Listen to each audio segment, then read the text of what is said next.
Good afternoon, PGA DFS fans. It is the PGA DFS Strategy Show. It's Tuesday afternoon of the Valspar Championship, Ben. Of course, I get a little amped up for this week. It's right in my backyard, and we'll go into that in a little bit. I'll explain maybe a little bit more about what that means and why it's really in my backyard. But I want to first say thank you to Monkey Knife Fight and tell you about a really good deal that they've got going on over there and a prop bet of the week, Ben, that we're going to try and go. We're 2 for 3 in our 3 prop bets. So not bad. I'll tell you about last week, why it was really brutal. But first, let's tell you about Monkey Knife Fight and their player prop space contest. First, they are easy to play. Don't require the time commitment that other DFS sites do in order to be competitive. You don't have to worry about ownership or any of that fun stuff. With Monkey Knife Fight, you are in charge, whether you want to play NBA, UFC, PGA. We've got MLB on there now, esports or soccer. Monkey Knife Fight has it. To get started, head on over to monkeyknifefight.com and choose which game you want to play, your contest type, and your buy-in. And even better, use promo code Awesemo. You're going to get $100 deposit match. Sorry, a little fluff up there. When you sign up today. And this week, Ben, I'm going to try to go really high. So they have contests that can 3x your money, which is what you and I have been focusing on. But I got one this week that is going to be 15x your money. Whoa. I'm going to lay it out to you in the Monkey Knife Fight prop bet of the week here. Okay, here's the line. It's 14.5 birdies this week on Dustin Johnson, Justin Thomas, Patrick Reed, Victor Hovland, and Ty Hatton's actually 13.5. You got to give me an over or under on all 5, and that will give you 15x if you get all of those correct. Yeah, so the interesting thing that I kind of like about this is not to say it's all or nothing, but they're all playing the same course. So if you have a strategy in mind, you can kind of correlate those and say you think it's going to be extremely windy. Well, maybe you lean under on 4 or 5 of them and you can get a big time payout, and you're really only, in a way, taking one consolidated bet in some regard. So I like that strategy by you. It's going to be very interesting. Yeah, for sure. Last week we had it. Rafa Cabrera Bello had 15 birdies through 3 rounds. We're like, oh, average of 5. It's easy. It's Sunday. He'll make a move. He had 1 birdie on Sunday, and John Catlin obviously did not play well at all. So that would have panned out, but didn't last week. This week, I'm going to go that most of the guys get over except for Patrick Reed. That's going to be my one guy that I got going under this week. He's got some bad taste in his mouth from this golf course. And let's go ahead and jump right into our Valspar preview of the Innisbrook Golf Club, Copperhead course. Of course, there's a couple of courses there. Ben, 156 players this week, top 65 and make the cut. But 156, that's the largest field that we've had except for last week in quite some time. It's going to be brutal. 6 last week was 1%. And depending on who gets through, it could be around that again. So if I say it, my pet peeve, and we love our chat, but when people are like, oh my God, I played 20 lineups, I only got 2 6-6s, you should be celebrating, not complaining. That's very, very good. That is what you want to do this week, because it's going to be incredibly difficult. Let's put it this way. Last week, I had made 200 lineups. I got 5 6 of 6 out of those 200. And I was making fun of myself. And then all of a sudden they came out that it was 1%. And I was actually double the field if you look at a percentage basis. So sometimes all it takes is 1. And certainly we had our chances last week, Ben, but another Sunday that didn't go our way. We're going to try and get it back for us this week on the Copperhead course, which, Ben, really, really hard to hit fairways and greens, like incredibly hard. Green complex is easy to putt on, however. So I know you love to target guys that are pretty hot with ball striking. This course kind of fits that profile for you. It does. The one interesting thing, this is one of the few courses on tour where I actually look at ball striking and around the green play. And you would think that's counterintuitive, because if you're a great ball striker, you don't really need around the green game, but you do here. I think you can attest to that. And it's something that I rarely look at in conjunction, but I'm doing that this week. So I want good ball strikers, but you better be able to scramble, particularly when you get into some trouble. Yeah, no doubt about it. And, as I've mentioned in some of the content, I've probably walked the course 50 times over the last 5 years, played the course 4 times. Valspar allows you to buy a ticket and then go back and play around, which is kind of cool. I'll tell you that there are not many places to hit drivers here. Now, the four par 5s and a par 71, one would think, oh, score's got to get to 17, 18 under. Not even close. Lucky if they get to 10 or 11 under. So what do you think the reason is, Ben? Is it because there's just not a lot of drivers hit? Or is it that the par fives are actually all, for the most part, pretty hard? Yeah, I think it's a combination that you've got the 4 par fives and a par 71. So that's one less. Certainly that's unique in itself. But there's no real stretch where you can really dominate. And there's so much danger. There's doubles lurking, there's triples lurking. And I think more often than not, even if you play good golf, that's going to get you somewhere. So I think it's just a combination of that. I do like the ability for guys to club down here. It helps a lot, and you're going to need to do that. So it's just a different brand of golf. It's one of my favorite tests. I think it's fair, challenging, and we don't get enough of that on tour. No, we don't. And if you want a little bit more look into the golf course, I did a hole by hole kind of preview on the First Cut article. It's of course free.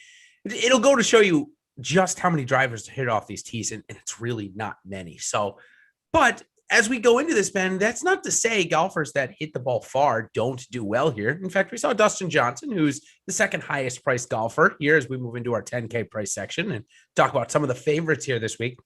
He probably came in 10th or 6th, I think it was last time here. So in the top 10, Justin Thomas, I believe, his one time here came in the top 10. So while driving distance may not be a huge asset here, it doesn't mean guys that hit the ball far can't be successful. Oh, no doubt. It's always going to be an asset. It's just the difference is in some courses, it's almost a prerequisite. And that's not what you have here at Copperhead. You can be successful by being aggressive off the tee here. You can get yourself into trouble. So I think for the shorter hitters, they don't need to worry that they're going to be left in the dust. They need to just play their game, rely on their long irons. I think that's one of the many ways to attack this course. Yeah, and I misspoke. Thomas came in top 10 here a couple of years back. Actually missed the cut as well. So, which doesn't surprise me that you do have some volatility between some of these bigger names on a tough course. If they don't come prepared, they're going to look just as weak as anybody else playing this difficult stretch. So, as we move into it, Justin Thomas does come in with some pretty good form. Would you rather play him or Dustin Johnson, who really did backdoor a top 10 at the RBC a couple weeks ago? I'm going to go all the way to the top. I think it's just a situation where I trust JT's irons a lot more right now. Dustin's irons have not been good. His putter's been good. His driver's always good. But I look at JT, he still has that well-rounded game. The putter comes and goes, and off the tee, honestly, has been lacking for as good as he is. But I still think he's so consistent. He rarely, if ever, misses a cut. You're going to have enough value that if you want to pay all the way up, I feel pretty comfortable with JT this week. Me too. We got 9 minutes in without a Kevin Stadler reference. Not so bad. I just love to see it. Thank you to the chat, of course, for bringing that fire as always. And Spaz, thanks for joining. Yeah, go ahead, Ben. I just want to say quickly, a couple of things in chat. Yeah. Friend of the show, Patrick Keeley with a nice score last week. Very impressive. Want to see that. Keep that going. We've got a birthday in chat. Our man, Scottie Stewart. Happy birthday, sir. Loyal listener, and we appreciate that. So we got some good mojo in the chat today. I'm feeling actually very good about Valspar because of this. Me too. And Patrick mentioned that it was on FanDuel. So, Ben, I got to just derail it for a second and ask you, what do you think of FanDuel's pricing experiment this week? We've got a guy that you and I have liked all year in Lanto Griffin, and they throw him in at basically the minimum. What do you think about that? You know, I will say this. I think what they do is at times ridiculous, but it also creates big time strategy. Yeah, strategy, game theory, because we're not the only people that notices that. So it's always a balance. You get different builds, you get different permutations, and that's one of the many things that you can take advantage of both ways, though. It's not just as simple as plugging and playing. Obviously in cash it is, but for tournaments, interesting strategy, as you mentioned. Especially something like the monster that they have over there. We've seen, Ben and I we've tracked these pricing experiments. They get to 70, 80% owned sometimes, and a missed cut.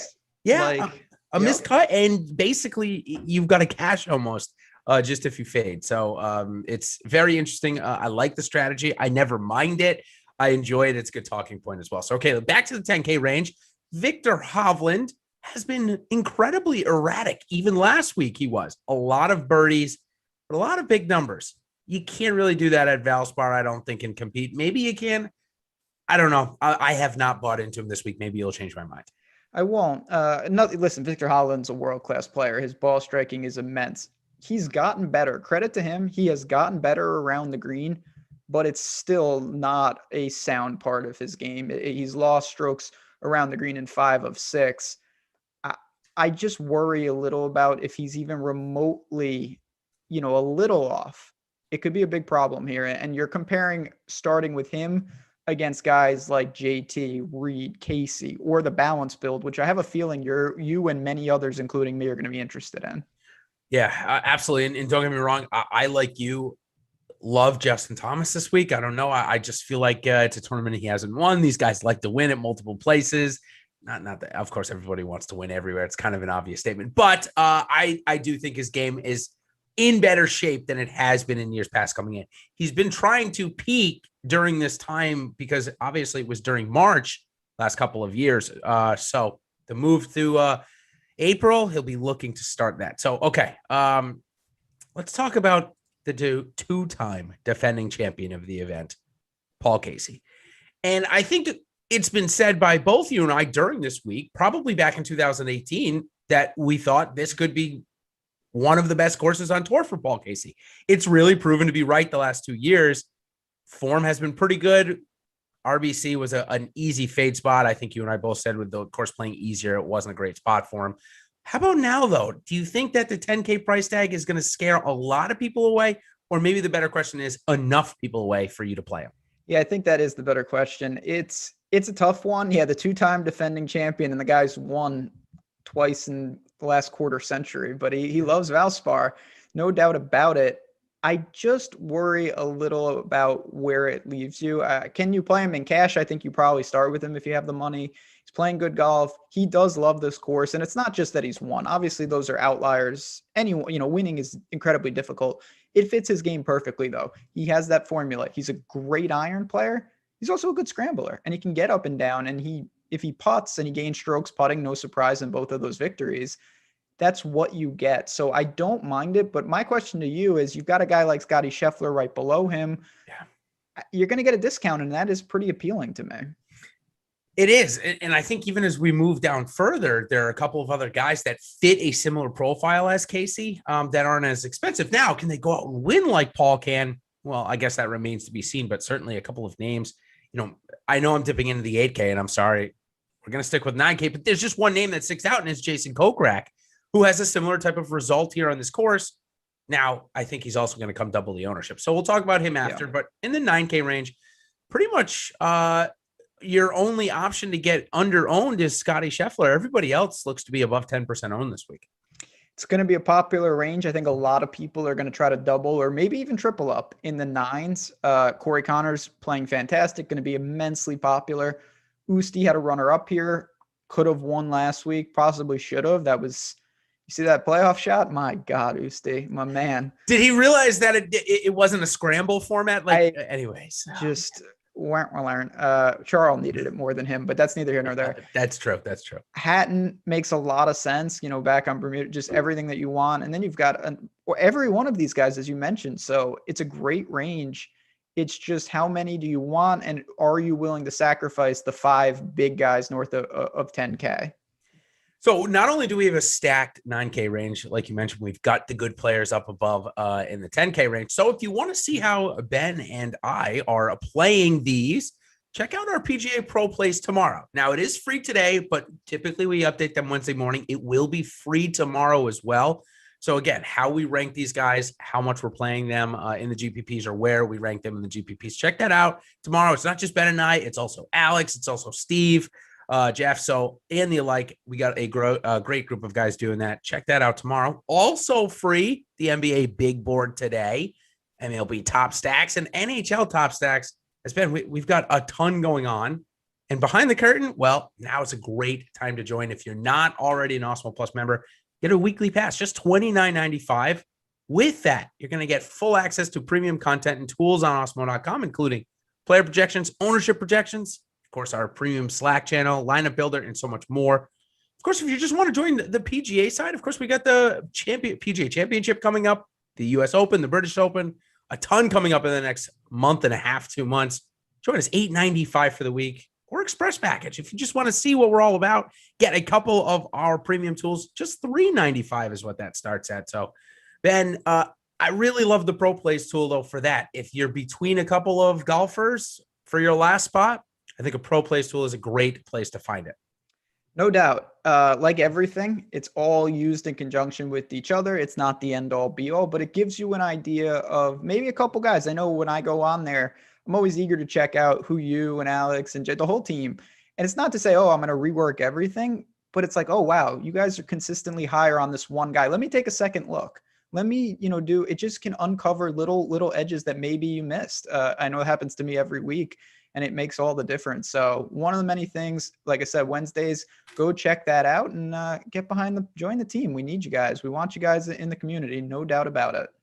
Scott Stallings and Bryce Garnett was kind of how I found that last week looking at the Pro Plays. Yeah. Now they ended up having not maybe as great a Sunday, but for their value last week was a really good play. So just wanted to bring that up. Okay, let's march down 9K. If you had to pick one of these guys, just one, because you and I both want to roster Justin Thomas. If we want to do that, it's going to be tough to get two of them. So one lineup, Justin Thomas is our first guy. Who's our second guy in this 9K range? Or are we skipping them? It's tough. This is real tough. I'm going to go with Sanjay just because I do think the game is trending upward. Gained 3.5 strokes with the approach at Heritage. The putter has been electric all year. He's a winner in Florida at Honda last year. Him and Hatton to me stand out amongst great plays, though. If you told me you wanted to go Answer or Henley, really anyone, I think you can make a pretty easy case for this almost the whole range. But I'm going Sanjay if I had to pick one. Okay, so I'm guessing if I open it up to the 8K range to you, you're going to stick with Sanjay over Jason Kokrak? Yeah, I mean, God, it's amazing that this is a question. I know. Because it shouldn't be, but it is. I think that Kokrak is playing good golf. There's no doubt about it. But he is going to be pretty popular, and he's coming off a runner-up finish here. And he was great that week. No disrespect, but he did gain 5.5 strokes putting. He also had a hole-in-one. And I was on. Here we go again. I was on Sirius XM radio when that happened, and it was my soul left my body over the phone. It was quite disturbing. I would have loved to hear the sound bit on that. Just even saying that now, I feel the pain because I was rooting for Usti so hard. But boy. I think Kokrak makes a lot of sense. I have no problem with him, but you have to be cognizant. If you go like Connors and Kokrak, you are, or Casey and very popular starting point. So just be aware of that. Yeah.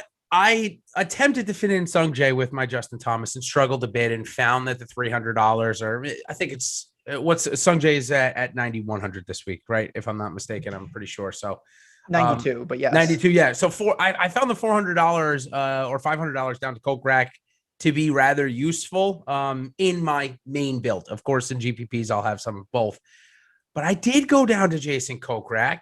I'm so distraught about what to do with the guy right above Jason Kokrak, Ben, that I really want to play him because this is, again, I think a pretty good golf course for Justin Rose.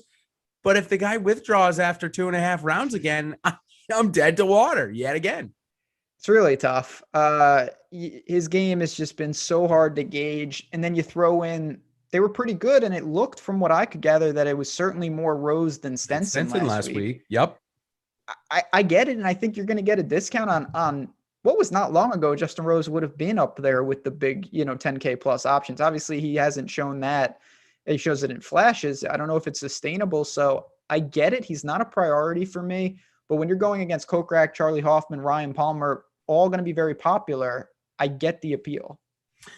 Yeah, I'm not going to lie. I do too, especially the fact that he's going to be lower owned than all those guys. He's got a couple of good finishes here. I hate having to play a guy or wanting to play a guy, I should say, not having to, wanting to play a guy that has injury problems right now because you just don't know what's going to happen. We talk about this with Kevin Na all the time. We talk about this with Jason Day all the time. In fact, we talk about it with Louis quite a bit. I will say this, though. Rose went back to Sean Foley after dumping him. He's been seen working with him again. And the results since that report has come out have clearly gotten better, Ben. And sometimes that's all it takes for a player of Rose's caliber to be like, oh, okay, this is all I got to do to get good at golf again. So with that being said, I am going to buy in. I saw enough of the Masters. I saw enough last week. I think 8,800 in this field is fine, especially with the fact that it's not going to bump up ownership above 10%. It's a fair case. Absolutely. I mean, you're still dealing with a world-class player. There's no doubt. Just depends on the build. Like if you've leveraged already, I don't know if going to Rose is necessary, but if you want to be different, you want to start with Casey and someone else popular, maybe you throw Rose in there. Now, if you really want to get crazy and spend $100 more than just Rose, God, you can land on Bubba Watson. And now here's the thing. Bubba looked pretty good last week, but at times he looked off the planet bad. Now, do you think that was more format related, Ben, or do you think his game is maybe a little bit more in shambles than the 6th place finish actually showed last week? I really liked, that was my pick to win last week. I thought that him and Scheffler set up well. And they did, and they played well. I still don't know exactly what Bubba's up to, though. Just the form has been all over the map. It has. And it's just tough. You're going to need a big-time putting performance. I know you could say that about a lot of guys, but Bubba's shown nothing with the flat stick. He's only been positive in one event so far in terms of strokes gain data that we have available for 2021. I tend to say let other people maybe put that in the portfolio. I'll probably be under. Yeah, and I guess we got one of our frequent listeners. He's making he's got a food truck at the Florida State Fair. Hey, hit me up on Twitter because I'm obviously in the Tampa area. I got to know about this a little bit more. Hit me up on Twitter. You had to bring up food. I know. I really shouldn't have. Ben, I'm sorry. We were just talking about this before the show. Yeah, and I got my lemonade iced tea. By the way, do you ever drink lemonade iced tea? No, I only drink. Never? No, I only drink water and alcohol, really. That's it. Yeah, I don't like juice. I don't like soda. Wow. Well, riveting stuff. No coffee. Not even coffee? No. Oh, my goodness. I only drink water and wine / alcohol. That's all I got. Unbelievable. Well, for those people that aren't drinking iced tea, again, the best way to make it is like between 2/3 and 3/4 tea and then first and then lemonade. That's it. It's that simple. Doesn't have to get crazy. Now, if you want to make an Arnold Palmer, which is a little bit different than what I'm talking about, he has a video on it. It's an ESPN commercial. You can go check it out. I'll just leave it at that. Okay. Now, an innovator over here. Okay. Back to golf for the bit. Yes, my Twitter is at DFSGolfer23. You see it on the screen there, Mr. Shady. Hit me up. Let me know about that food truck. Now, Ben, before we talk about food anymore, let's talk about Charlie Hoffman, who has been eating on the PGA Tour this year. Let's see what you did there. Been playing very good. Maybe it's time for regression. Nick Watney kind of carried the team last week. Yeah, I don't know what to make of that. Charlie Hoffman's playing fantastic golf, but also we got to keep in mind. So over this mini run, he was second at Valero. He gained over 3 strokes around the green and over 3 strokes putting. Ooh. He was 18th at Heritage. He gained over 3 strokes around the green and over 3 strokes putting. So you're talking about right there. That's over 12 strokes in 2 weeks with the short game. That is very atypical. So Charlie Hoffman is playing very good golf. His tee to green has been solid, but he's also been propped up by immaculate short game, and that will regress. Why hasn't Emiliano Grillo played here? You know, I was wondering that myself because I really like Grillo this week, which is no surprise. He's playing great. He's playing superb right now, yeah. But this should fit his game to me. He doesn't drive it far. You don't need that here. He's a great iron player. You need that here. You don't need to be a great putter. He's not a great putter. Like, who's the guy? Who's his stats guy? Like, get him on this golf course. It's the only worry, and it's a major concern. If Grillo is off with his irons, he doesn't have the ability to hold it together around the green. He can't do that for long, but he's also someone that's excelled on these type of layouts time and time again. I don't know why we haven't seen him here in many, many, many years. So I like the form. I like everything about him at 83. I totally agree. A couple of more guys in this range. We mentioned already Charlie Hoffman. It seems like we're both kind of out on. How about Cam Trangale? Now, here's a guy that's been playing really good, but is terrible at this course. I mean, I think 3 straight missed cuts, terrible. I don't think there's any other tournament that Cam Trangale goes to on a yearly basis that he could say that. So is Copperhead just not made for Cam Trangale for whatever reason?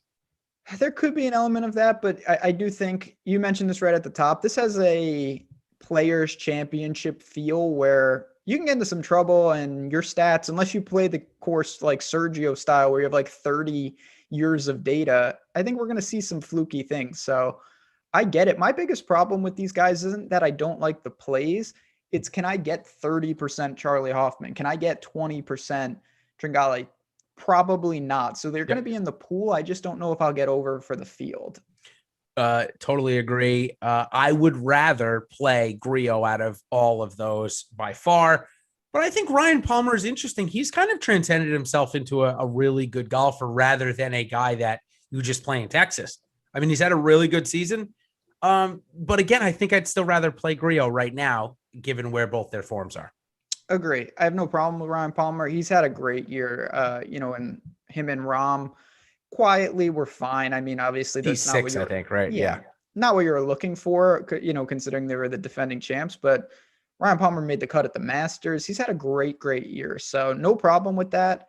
But you've got Griot, and then you've got a couple of, I'd say, lesser owned guys in Gooch, Kevin Na. I'm not sure where Max Homa will fall, but you've got some names in that lower eights. Yeah, you sure do. And I think that most of them are probably going to be at or lower than 10%. I think Max Homa is a little interesting. Been trying to follow his Twitter. I guess he has an open invitation to get to a bachelor party Saturday morning. He ends up missing the cutout in Vegas. So we know that that'll end up happening because I'll try and play him. But I think Taylor Gooch's partner from last week maybe profiles a little bit better for this course, but likely no one's going to want to play him. And then you got Kevin Na, who before the miscut at Heritage, which I think was pretty obvious, he put everything he had into that T12 at Augusta. Maybe a week rest or 2 weeks rest, I should say, will do him well. And he's had some pretty good success around here. Yeah, I mean, I think we start to get into the area now of you're not going to find the perfect golfer here. Taylor Gooch can get it done by getting immaculately nuclear with the irons. But if he has to scramble, he's probably dead. Kevin Na, I mean, he's like Louis. You mentioned he could do anything. Nothing would surprise me. So you're incurring extra risk, but occasionally you hit lightning in the bottle with these type of plays. Yep. Totally agree. One of those plays that is definitely a candidate for lightning in a bottle. Both of them, actually. Sam Burns is the first guy. We'll talk about him in a second. But the guy I want to talk about is there's a famous term around the industry. It is known as going full Keegan. That was originated back in 2016 when Keegan Bradley jetted out to a first-round lead at here, Copperhead Golf Course, before on Friday tanking to miss the cut. That's right. First on Thursday to miss cut on Friday. Now you guys know where the term full Keegan comes from, but Keegan Bradley is playing some pretty darn good golf, and it seems like a pretty good course for him. So I kind of like it. Results have not been there though, but I click his name. Full Keegan, man. Yeah, it's a thing. He's gained on the approach in every single event in 2021. He's been positive tee to green in every single event in 2021. That's impressive. I mean, I know he's got some problems with the putter, and this is a course where you can miss a lot of shorties, inside 5 feet. It's one of the lowest percentages of makes of any course on tour. And Keegan at times stands over a 3-footer longer than anyone probably should, but there's no doubting the game is in good shape and he's going to garner some interest, but that's one I'm buying on. I like Keegan this week. Absolutely. And Mike checking in from Tampa here in my local area, mentioning basically exactly what you just said. What it takes to do on Copperhead is what Keegan Bradley does. So that's why I click his name. Another guy that maybe you and I wouldn't think would profile well here, but has had 2 good starts at Copperhead and has been playing better. Last week, played with Billy Horschel and actually looked really good at times. And it's Sam Burns, 7,900. He's in that bucket of you probably just play him in GPPs. You don't play him in cash. There's a lot of volatility there, but when he hits, he scores. Yeah, great scorer. Normally very reliable off the tee. It hasn't been the case during this bad stretch. The putter's been bad, but he's going, again, this is more the area. When I picture where can Sam Burns get it done, it's more in Florida than Texas or anywhere else. So I don't mind it. I think that if you want to directly pivot off Keegan, that makes sense. You could play them both and go pretty driver heavy. A lot of options in this high 7s. Yeah, I actually kind of like the one you just mentioned, kind of just playing them both. I think it's interesting. And I think it opens up the door a little bit, depending on, of course, who your first couple of guys in there are. Okay, a couple of more guys in this high sevens that interest you, Ben. Any that you want to bring up? Yeah, so I'm going to bring up Lucas Glover, who's a guy that I don't talk about a lot, but I love the way the game is played. He's made a bunch of cuts in a row, really been consistent all year. Positive tee to green in 5 straight, off to tee in 5 straight. He's an iron specialist. He's putted well. He gained 6.5 strokes at Honda, 4th at Valero, 33rd at RBC Heritage. I think it's all systems go for Lucas Glover at 7,700 this week. Yeah, he's just a guy that's kind of coming into that range. Now, here's what I'll say. When Glover's price starts to come up and the ownership starts to go with it as well, I typically like to try and go the other side. I don't know if we're there yet. Maybe we are a top 10 here and a 8,100 and 20% owned next week, wherever we're going. I'm actually not sure. I haven't looked past it. I think it's Quail Hollow. It is Quail Hollow. Wells Fargo. That's absolutely correct. Sorry.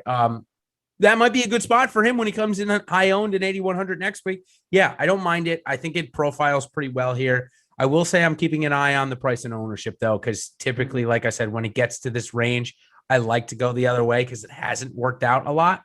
But I don't know if we're fully there. I think we're starting to get there with Kevin Streelman, however, who's going to be probably highly owned again. I'm going the other way. I went the other way at RBC Heritage. It didn't really pay out. He came in 33rd and scored pretty well. I think this is the week I get paid out on. Yeah, I'd agree with that too. Kevin Streelman, someone normally, and you can do this on the par 5s because they're hard to eagle, but I like him at a wedge fest. In this course, it forces you to lay up off the tee a lot, and you're hitting longer irons. There's a lot of longer par 4s, longer irons. That's not Kevin Streelman's game. He's more Ryan Moore-esque, I guess, and Zach Johnson style. Get him a wedge, and they're dangerous. So I don't really see it. If he was 6,800 or hovering around flat 7, I'd absolutely go there. But you're competing against Keegan, Burns, Glover, the South Africans in EVR and Grace. And then you've got a multitude of guys as we work down that I probably prefer over him. For sure. One thing I wanted to mention about Scottie Scheffler, I'm sorry to bounce back up, but you just jarred my memory. Scheffler's not really good with his wedges. And you just mentioned it. There's not a lot of wedges here. A lot of layups off the tee, force mid to longer irons. And then the par 5s, maybe you get them on the par 5s, right? If you're laying up, that's really the only place. All the par 3s, all 5 are over or at 200 yards. So that's why another reason I do like Scottie Scheffler this week. Wanted to bring that up. Very similar reasons to the Streelman reason why we're not playing him. Now, a couple of other guys in this range. Let's stick on this Kevin theme. And tell me what's going on with a guy that you like to play from time to time, but I know you're off of right now. It's Kevin Kisner. Oh, it's just bad. He took a lot of time off, had a new child, and it has not clicked since. What can you say? The form is just not there right now. I will say that I've been getting some minor exposure to Kevin Kisner in the betting markets because I think that he's still a guy who can come out of nowhere and kind of win, and he's 90-1. I'd rather do that than click his name here, where you're talking about made cut equity. One of the many tools that Alex and the team has produced on our projections, it shows made cut equity. And Kevin Kisner's the type of guy, he's really hurting lineups right now because he just can't find the weekend.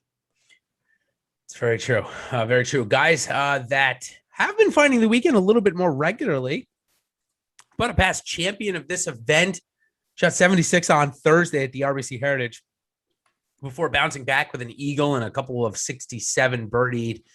Friday at Heritage, like I mentioned, it's Adam Hadwin, who before that had put together 3 straight top 30s. Is he in a good range for you to play, or would you rather play, like, say, his country mate, Mackenzie Hughes, $200 cheaper? Oh, God. Canadians, man. It's Adam Hadwin. It's just tough because he does it all around the green and with the putter. And then he flipped it at Heritage and he missed the cut. So, like, I don't even know where his game is at. Mackenzie Hughes also going to do it like that, but I worry about his ball striking. Can I pivot? And this is your account, not mine. Sam Horsefield is here. Euro that I do believe has some serious talent. We don't see him a ton. Any love for him splitting the difference between the two Canadians? Yeah, so I thought when he first printed at 7,400, I'm like, oh, he's going to be like 1% owned. Let's go in and check on his form. And it's like, oh, T8, T3, T15, 4th. Oh, well, that's pretty darn good. It's been his only 4 starts of the year, though. He was non-existent up until the deep magical Kenya. So I don't know why he wasn't playing before. Regardless, he's here this week. Certainly not every one of those. In fact, the T15 at the Austrian Open had a winning score, I believe, somewhere around like we're going to get this week, maybe a little bit lower. Yeah, I guess I'm in. Not a ton, because we just don't know how much he will profile to these American courses and this style of golf. I like him, but I think I would rather play Lanto Griffin. Mm-hmm. I think I'd rather play Mackenzie Hughes. And I think I would rather even dip down and say, get like Willett. And if we want to even go a little bit further and give a parallel to Rasmus Højgaard, I think maybe I'd rather play Højgaard since we're getting $400 cheaper. That's fair. Yeah. I mean, listen, it's hard. We don't know exactly what to expect from these guys. Other guys have much bigger body of work. He is a name, though, that stuck out just because we don't get to see him that often. And we'll see. I believe he's in the PGA. So you're going to be seeing more of him in the coming weeks.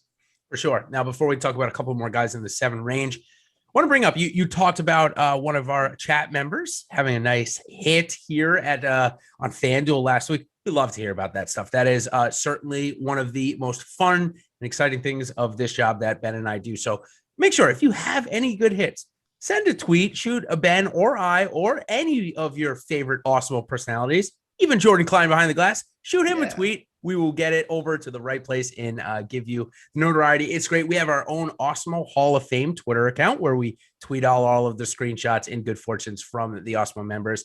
It's a great way to become a part of the community if you're not to join us in. So love to hear about your successes, don't we, Ben? No doubt. And you can win some free stuff. If you rock our handle and you've got that big time showing in a big time tournament, I think it's 5,000 or more people, you can win, I believe, free membership and whatnot. So go check that out. No reason not to do it. We love to see it. And it's a great time to see members, using the tools and really being successful. Some big hits out there. Love to see the Awesemo logo at the top of the leaderboards, no matter what contest. So gotta love to see that. Okay. A couple more guys that we want to chat about in this 7K range. Brand Snedeker's around.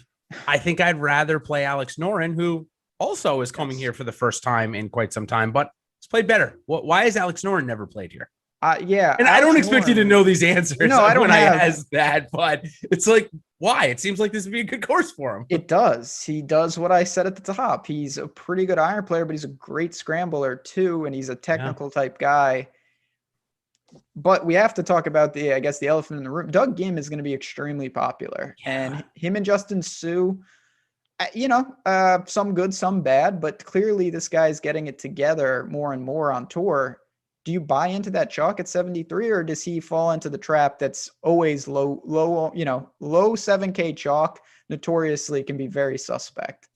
So I think the chalk looks like it's going to be Griffin and Ghim, right? That's pretty clear at this point. And what I did was I had Griffin in there at first. Then I went to FanDuel and saw Griffin's price. And I'm like, oh, well, if I want Griffin exposure, it would be silly for me if I like Doug Ghim to pay for Griffin and not get Ghim and then, have Griffin be sitting there on FanDuel with the ability to get in Justin Thomas, Dustin Johnson, basically whoever you want when you put this guy in. So that's what I did. I am taking the side of playing Lanto Griffin on FanDuel this week. I'll try and fade the DK ownership a bit and play Doug Ghim. That'll be my one of two chalky guys. How about you? Yeah, I think that's fair. Doug Ghim, I have no problem with him, but I do think there are direct pivots. You mentioned Noren, and then Tom and chat. I'm going to victory lap a little in our PGA Contenders video, me and Josh Engelman. Uline and Richie Warinsky, top 5, 16-1 last week. Got that through. Payout. And I think I'm going to stick with Uline in particular. He won on the Korn Ferry Tour 2 weeks ago, followed it up with a massive showing last week. If he can avoid the trouble, and that's a big if his off the tee game can just keep him afloat, I love everything else about it. So I'm going to hang on at 73 with Peter Uline again.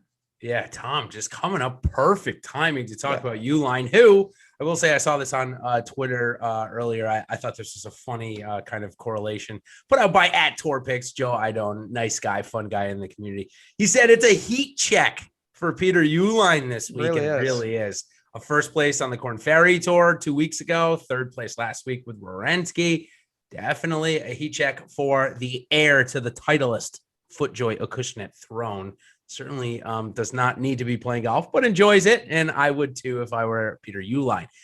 Okay, a couple of more guys. I know we've said that a couple of times, but Ben, there's 120 golfers priced 7,400 and below this week. 120. So we have got a ton of them. Danny Willett, guy I wanted to bring up. Seems like he's coming into good form. If there are any parallels, this golf course is a positional one off the tee, similar to Augusta. Obviously, he's won there. You like him this week, or is 7,200 a little too expensive for you? I think it's a little rich, but it doesn't mean I'm not going to get to him in some spots. He's not really doing anything immaculate. It's just very blah, and that can be enticing in some areas. All it takes is one thing to really pop. And I do think even if you look at his recent stretch, Corrales, RBC, he's had a lot more success at those type of tracks over some of the others that demand, I think, a little more aggression. So you look at that, I think this is probably a good fit for him. It's just a matter of where is the game? And then you mentioned every play that you like in the lower ranges, you better really like them because you got 5 or 6 pivots at basically the same price. So you have a million options at every point, and that makes it very difficult. It does. A guy that I clicked his name already this week a couple of times. I was inspired by last week's finish. He's a former winner here. And you kind of said something like, hey, he needed it more than Louis. And it's Charles Schwartzel. He did need that start. He hadn't been playing good, but a top 25 or something very close at the Masters, plus that good finish last week. Maybe Charles coming into some form. And if that's the case, I don't want to fade him at a course that he won at before. Yeah, Charles got some things working in his favor. Again, I don't know exactly where the game is at, but he's shown some uptick here. And again, there's not that much here. So Chad just brought up Johnny Vegas to me is in a very similar bucket. He does some things that I like. The form has not been good. It's been hit or miss, but he attacks long par 4s particularly well. Johnny is a different type of player, but if you're looking for that coastal layout, there are names.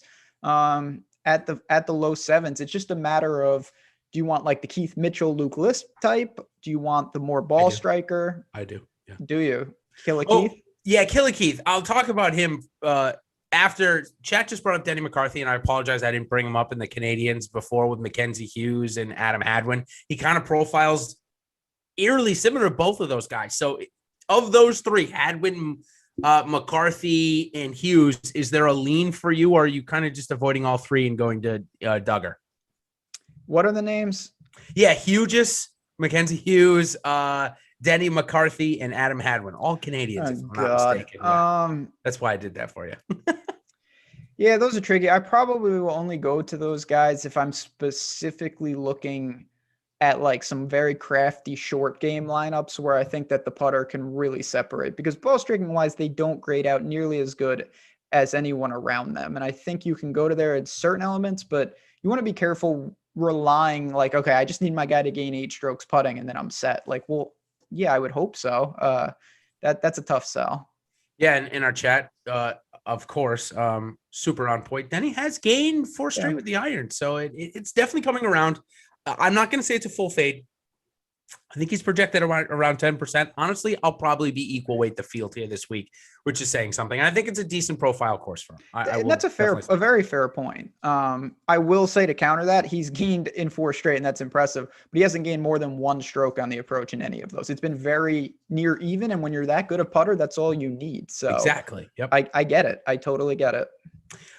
Philly Mickelson is here this week for some reason. I don't know why, but he's here. I don't know that sending bombs in Palm Harbor will be his best bet this week. But that's what he's going to try and do. Yeah, you better make sure he's got a lot of balls in the bag, because you can't be messing around at Valspar. That's a recipe for disaster. I have no interest in Phil this week.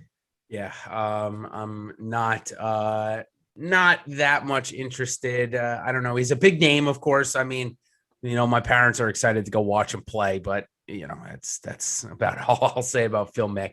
And I hate to say that. It's just I don't know that this is the golf course I'd like to play him at if he's going to play on the PGA Tour. You and I both played him at Augusta, actually, if I'm not mistaken. We had a couple of lineups. I saw with you had him in it. I had him. My Sunday lineup had him in it. He played really good, so maybe he's coming into form. And maybe Stuart Sink at 47 years old is stealing too much spotlight from him of those old guys. So maybe he wants to get back on the mend there. All right. Let's see. We've got just about 9 minutes before the NHL strategy show comes on. We've got a full slate of content, though. That's not all we've got today, Ben. Let me just get the schedule here. So we've got it up. I gotta click stuff. Oh yeah. We've got everything had to be moved up. That's what we have to do in this. The MLB deeper dive, that's at 3. Tip off at 4. Are you on the tip off show today? Not today, but we got the crew. Kayla and the fellas will be there breaking it all down. And then we've got the doctor needs a day off because the doctor's got some horse racing going on this weekend. So we're giving you today off from the tip off show. Right? And tonight, 8:00 chat. Me and Matt Gajeski, NFL draft best bets. We're going live, talking a little NFL. So if you want to make some wagers, he's going to have you covered. We know Matt, best in the business at what he does. So stop on in there. It is never ending content here at awesemo.com. I love it. I saw something yesterday about the draft. Nolan put out John Lynch was talking, and there's just so much you can read into that stuff. It's crazy. So I'm sure you guys will be chatting about that tonight.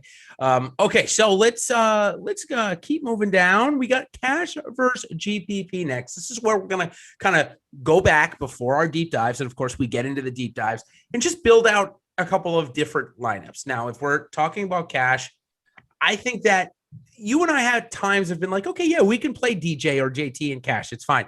I think this week we'd be silly not to start a cash lineup with Paul Casey. However, given the fact that he's 2-time defending champ and playing pretty good, I think if you want to pay up there, I think Paul Casey would be my number one cash click. Agree. No doubt about it. You're going to probably look to that or go even more balanced. You've got him there.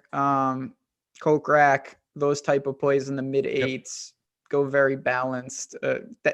Cash, I might say it builds itself, but you know what you're looking for. You're really looking for floor and made cut equity, because if you land in a week like this, honestly, if you land 5 of 6 in cash, you're going to be just fine. That's really what you're shooting for. It's a great point. So Casey, Coke rack, that would kind of be my first 2 guys. Off the top of my head math, I should say I have it right here so I can tell you. Paul Casey, click Jason Kokrak. That gives us roughly on DraftKings 7,800 per golfer. So where would you go here? This is a cash format. Would you go down to somebody, say, let's see here at the 70? Well, there's a lot of Lanto Griffin talk. Would he be someone in that range? Would you click, or would you try and really stay in that 7,800 with a Sam Burns, maybe not Burns, say Bradley, in that range? So I definitely think that Lantos in play, but I think that Lucas Glover could be cash viable here. He's making cuts. He's 77, not going to kill your salary. I think he's very live for, another top 20-ish finish, and that's more than enough. It's a great point, and that now gives you still roughly the same price. So if you do like somebody below, like even throwing in Zach Johnson, who I would say is a prime candidate for cash lineups, most every week, because he's kind of just a cut maker. Hasn't played as well lately, but that's where I'd use him. That leaves you 8,200 with 2 people left. Should be able to make out a pretty good lineup from there, even throwing in, say, like Emiliano Grillo, and that leaves you with something in the Bradley, Gooch, Homa, range. So something in that range. You don't like Grillo and cash? I mean, no, I think we do, right? It's just hard to say that but he is playing really well right now. I think, listen, there's no automatic cut makers. That just doesn't exist on a 156 to T65 cut. It's just too difficult. So Grillo's fine. Keegan is scary, but I think those are the type of guys you're going to have to at least consider. Okay, GPP targets, obviously for starting up top with JT or something like that here. I think Sam Burns is a great second guy in a lineup that we're trying to build out the first couple of spots as what we'd say balanced. And of course, we want to get more aggressive. We'll come up to those guys. But I think Sam Burns is one of my first clicks in GPP, especially when I think he's playing well. And that's right now. So I do like him. And then Adam Hadwin here at this golf course has certainly been boom or bust, a first or 12th and 2 missed cuts. So if you want to use Hadwin, I'd use him in GPP here. Yeah, I totally agree with that. Those are the type of plays.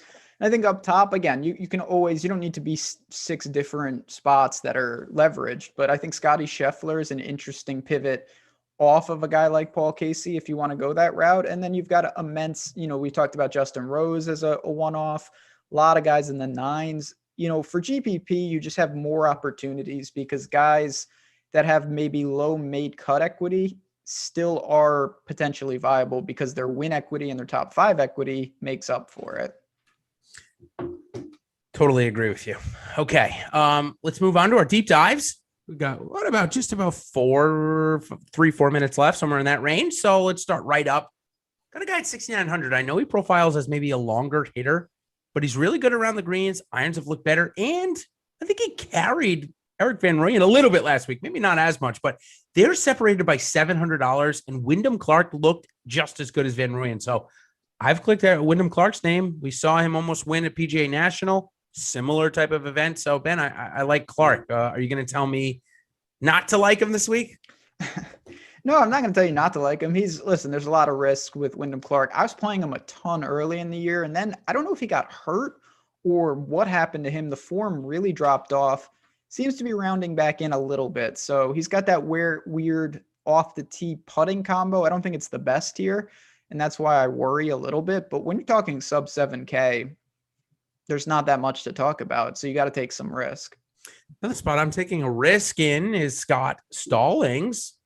3 straight made cuts here. He looked really good last week for Bryce Garnett a lot of the times. So Scott Stallings, is he in for you this week?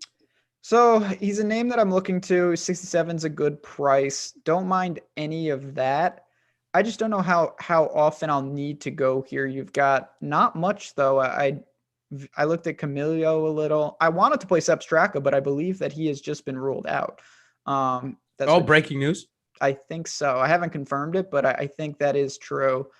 It's one less guy that I like down here now, obviously. And maybe that opens up a spot for someone like Stallings, someone like Chase Seifert, who disappointing effort last week, but maybe you hold on one more. Okay, let's see. I'm looking at my sources for get them sources for Sepp Straka here because I actually thought he was decent. Yeah, he's out. It looks like Mr. Straka has come down with COVID-19, as you suggested, the 3rd player to do so this week. Bryce Garnett and William Gordon also coming down with it, Ben. Unfortunate. Does that make you nervous about like their partners from last week? I mean, I know that sounds weird, but I didn't even think about that. Yeah, it actually kind of does. Not to the point where I'm going to overreact, but if Scott Stallings played with Bryce Garnett, and I honestly didn't click him in my main lineup because of that. Yeah, I don't know. Maybe that's a little too much. Yeah. I mean, Will Gordon played with Michael Thompson. He's not playing, so we don't have to worry about that. But Sepp Straka played with Josh Teeter. I don't think Teeter's in the field, so we wouldn't have to worry about that. Maybe Scott Stallings is the only one we have to worry about. Anyways, moving on. A couple more deep dives. We're under 60 seconds, so I've given you kind of my top 2. I didn't dive down that much this week. There's no Akshay Bhatia for me this week to lose money on. There's no Justin Suh for me to lose money on. So really slim pickings in that sense down here this week.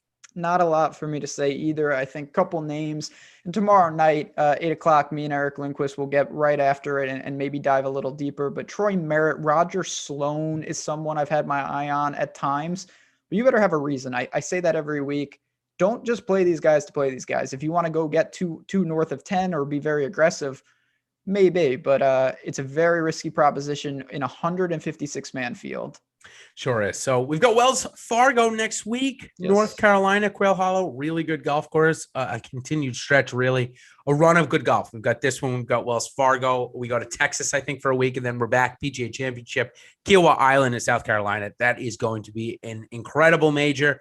I know sometimes the courses for the PGA Championship are questionable. Well, not this week. So, Ben, that's going to set us off. You mentioned 8 o'clock tomorrow. You and Eric, I'm going to stop by the chat yes. after I got the little guy down and give you some hot takes. Definitely going to be there for the hot takes since we didn't get to it today. So, until next time, everybody, thanks for coming out to the PGA DFS Strategy Show. And, of course, stay tuned. NHL Strategy Show on after us. Cheers.